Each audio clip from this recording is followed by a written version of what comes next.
What is the number one spiritual awakening trap that you must avoid at all costs? Well, picture this, Light Fam. All of a sudden, you're filled with a euphoric energy that you've never felt before. You feel light as a feather, and somehow this energy feels intelligent. It feels parental. It feels like it's always been and it always will be. This energy feels familiar, almost like a long-lost love. You feel connected to everything. Your fellow humans feel like your brothers and your sisters.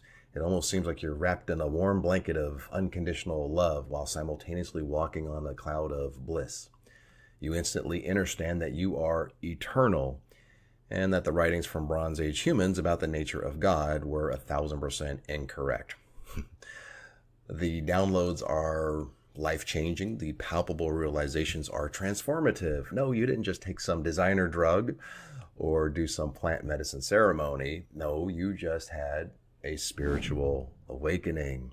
The false self-ego has gotten out of the driver's seat and you finally see life through the lens of your true identity, which is Source, having a physical experience. So this euphoric feeling is what spirituality is all about, right?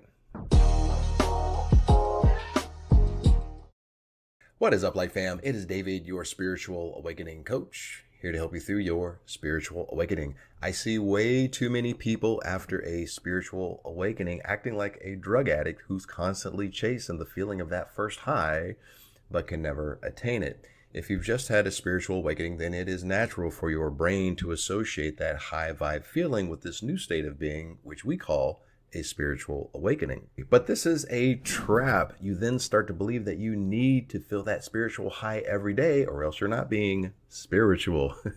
If you're not feeling that spiritual high in the 3D matrix, then you start to believe that the 3D is beating your spiritual prowess. You feel like a noob. This spiritual thing is too hard. You then begin to resent and dread your regular physical life. You look to escape your physical life so that you can feel that spiritual high again without anything around you to bring you down. And if you can feel that spiritual high again, then the ego is going to say, hey, we're pretty darn spiritual. We're progressing on our spiritual path. You're falling into spiritual escapism, and to add insult to injury, when you don't attain that spiritual high, you begin to question whether you're even spiritually awake or not, which can lead to self-worth issues and being unmotivated on your spiritual path. So what's the problem here? You've stepped onto the path of duality. You've convinced yourself that only this portion of your life over here is spiritual because it feels like rainbows and butterfly kisses. But commuting to work, dealing with your annoying coworkers or your obnoxious boss is not spiritual. So you've bought into the paradigm that only the non-physical, the esoteric, and the mystical are spiritual, and your regular 3D life is not spiritual. Well, Light Fam, I've got news for you. You purposely chose to incarnate into this physical life to experience the contrast from whence we all came, specifically for your spiritual evolution. By default, that makes your physical life spiritual.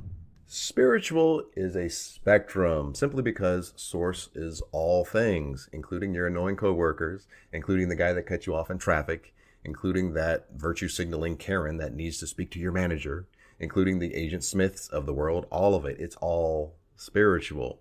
So complaining that your physical life is not spiritual is kind of the same as logging into a video game and then complaining that the video game is not the same as your comfortable living room. Yeah, that's kind of the point of playing the video game. It's the contrast, the battle between the heart and the ego, which is really the battle between love and fear, which hones and sharpens your spiritual intelligence and your spiritual maturity. The more situations you're placed in where you need to step out of the ego's space of fight or flight and step into the observer mind, which is a higher consciousness perspective, the more opportunity that you're going to have to consciously choose to respond from a place of love or from fear. The more times you choose love, you're spiritually evolving. Every time you make a conscious choice to step into unity consciousness, when it would have been much easier to just react from the ego's lens of fear, competition, and lack, you're succeeding in furthering the reason that you decided to incarnate into this physical experience. The secret to avoiding the number one spiritual awakening trap is to simply understand that your entire life is spiritual for the simple fact that you chose to experience the contrast of the physical for your own spiritual evolution. This perspective will give you the pause that you need to stop beating yourself up just because you're not feeling high vibe. So go easy on yourself, Light Fam. Stop holding yourself to only looking at one aspect of your life as being spiritual. Stop chasing that spiritual high. Why? Because simply being present, mindfully grateful in the present moment without a bunch of anxiety, that is also spiritual. No high required.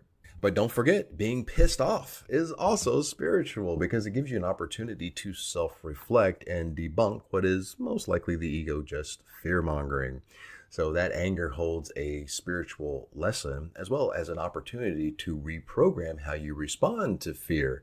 Fear is the opposite frequency of the dominant frequency of source, which is love. So that anger holds a spiritual lesson which allows you to alchemize that fear frequency into the love frequency, which is really the source frequency. I hope that this has helped. I love you guys. Namaste.